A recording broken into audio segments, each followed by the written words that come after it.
the home of the undisqualified champion as the title fight.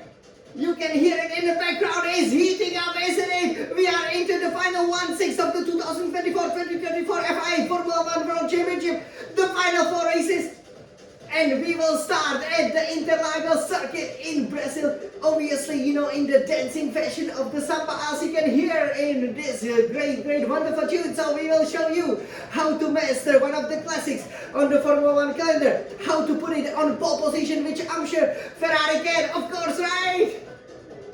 What a fantastic form we've been in, and you know, this is the real title push. So over here we will show you, you know, how to master the elevation changes, how to go through some of the famous turns, such as the Senna Assist in the 2024 fashion, to make sure that we keep our wonderful push for the Formula 1 World titles. We really cannot wait. We will show it to you again, you know, in the warm-up lap. You know, how to master this 21st round of the championship. There are only 3 more after that. Obviously, this is also a sprint weekend, so we will tell you, for example, you know, what to do in qualifying, sprint and race, because obviously the racing lines will be similar, but obviously the way you will approach them, especially with regards to the traction, for example, battery deployment and everything, will be slightly different. And then we will go on a hot lap and put that Scarlet Ferrari on pole position. So, are you ready? I'm very excited about it, and once again, I hope that you will really enjoy, you know, again, me showing you how to master this. You know, this series is a lot of fun. So over here we will use our SF1000T 8x8 Formula 1 Racing Simulator, which has powered us to many great wins. Maybe the Brazil will be lucky one this weekend, as you will see in many of the videos coming up. What do you think? Well, stay tuned. So now let's jump into the cockpit over here and show you how to drive. Or I should say, how to race.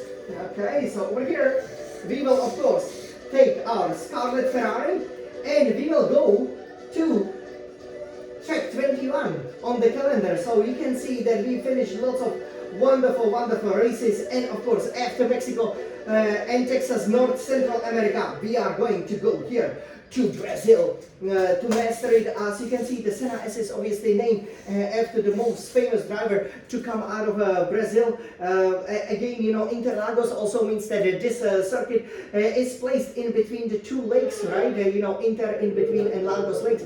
And you will see exactly what I mean, because there are lots of elevation changes. So let's take it from the computer over here. Okay, as we are approaching pretty much what is a final turn, and here you're gonna brake hard to the turn. Here you gotta make sure, you know, you get the early apex, and then you can really go here on you know, these curves. You can extend it. There's usually generally more grip than, for example, a little bit to the left hand side, which might be surprising. Definitely to engage the battery, because you want to be reaching the top speed ASAP, as soon as possible. Here you have so many fans. This is a great section. Here you engage the DRS, and you will be pretty much, you know, going flat out. So there's no reason to lift unless it is raining. Of course, if you want to go to the pits, you can go to the left. Over here, just again, you know, make sure you brake in time, and you want to minimize the line. So go as close to the wall and the white line as possible. That will definitely help you a lot with the lap time. Over here is you know, the start finish straight, okay, with you know, some of obviously the magnificent, you know, podiums over there that have seen some of the great title deciders. And you will brake around the 100-meter board, but you can brake quite late over here to this corner, and you know, you want to take the early apex in here, go fourth gear, maybe third, and you know, definitely take a lot of curve here. This is the Senna S, and it is very important, you know, that you minimize the line. Okay, so go pretty much as short as possible. Engage the battery, as you can then go to the DRS over here, and you know, off to the straight. This is a good overtaking opportunity, especially if you are behind another driver. You know, again, we've seen it, you know, for example, in lots of the title fights, you know, here lots of things were happening. You go 7, 8 gear, and you can also brake quite late, but you gotta make sure you hit the apex right up here, and then you can go on the power early. That is absolutely critical, because you know, the track, you can see, it's not exactly smooth, so it nicely takes you around, but you gotta stay within the limits. Here you can take quite a lot of curve if you want, and if you dare. Usually the curves here, they are quite stable, apart from some of them that are more steep. You know, they can really unsettle the car. And here, 8 to 6 gear, this is very important. Here's where Lewis Hamilton once crashed in qualifying. it is important that you position the car, lift a little bit, and then here you're using full power, 6, maybe even 7 gear, and then brake hard to third, maybe even second gear to help you position the car over here. And you can take the early apex in and nicely rotate the car. This middle section is where you can get lots of time, and in the mid corner I usually like to use the 4th gear, simply for more traction, which is just great. Then you go 5th, 6th gear, short burst of the power, and then again very hard on the brakes, 5th, 4th, 3rd, and then sometimes maybe even 2nd. So it really depends how good your car is. And then in the mid corner you want to go a little bit higher up gear, but don't go full power. The car can be easily unsettled, especially in the 3rd gear. Then you go 4th, 5th. Here you have to really push the wheel to the left a lot, to make sure that the car can go through the ideal line. This is obviously where Lewis Hamilton overtook Timo Glock, right? To win the 2008 championship. Then here you brake to the 3rd gear. Don't go, to the right, because there is an escape road, and ask Kimi Raikkonen find out it is obviously closed, so you cannot go then back on the track. So this is pretty much Interlagos. It's one of the shortest circuits on the calendar. And now let's put it on pole position. What do you think? Okay, let's go for it, guys. Smiling Sun Champion.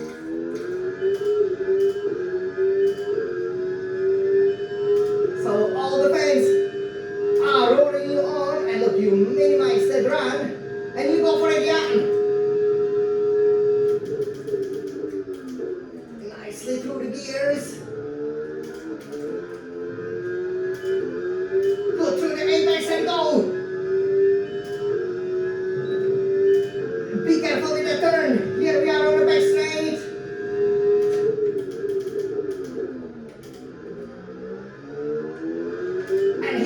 Yes, that was a little bit off with the braking, but go ahead, Smiling Sun Champion. Nice early apex, wait for it, full power. Hard on the brake, that is beautiful. You can see the car can hardly handle it. Upshift and go. You feel the grip, you just go.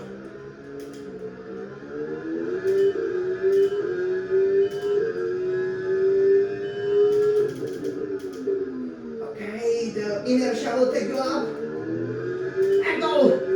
This is a race to the finish line now. Go, yeah, go, go, go.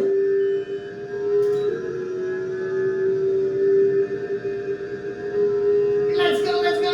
Oh, yay. All right. So over here, we will stop in front of the Rolex green, which obviously is like the Brazilian green. So that would be the fastest lap over here around the Interlagos circuit. So I hope you guys loved it. Yes, you can see that it is very important, to always, go on the power early, but especially hit the apexes. Actually, I would say in Interlagos, the traction in the slow speed corners is absolutely critical. I did very, very well over there, but gotta be careful with some of the turns, right? Because if you miss that braking point a little bit, the car is a bit unstable, bit skittish, because it's still bumpy. It's an old street circuit. Obviously, it's the Autodrome of Jose Carlos Pache, right? One of the first Brazilian drivers to race in Formula 1, so it's over 50 years old, and it definitely tells. But if you champion, you definitely don't mind. So over here, this is how well we did, and now you know how to place it on the pole position. Over here, so let's take a look at how well we did over here in this hot lap. Obviously there are not so many hot laps coming up, but yeah, I greatly enjoy this, because again, it is so important to know about some of the lovely features of the track. Here obviously it's between the legs, so there are not so many, for example, the famous places like you can see at the straight circuit, but there are some famous corners that we try to describe to you, to tell you what exactly happened, and tell you a little bit about the Formula 1 history. But now it's time to make our own history in the Samba Carnival style. Okay, are you guys ready for it? Let's go!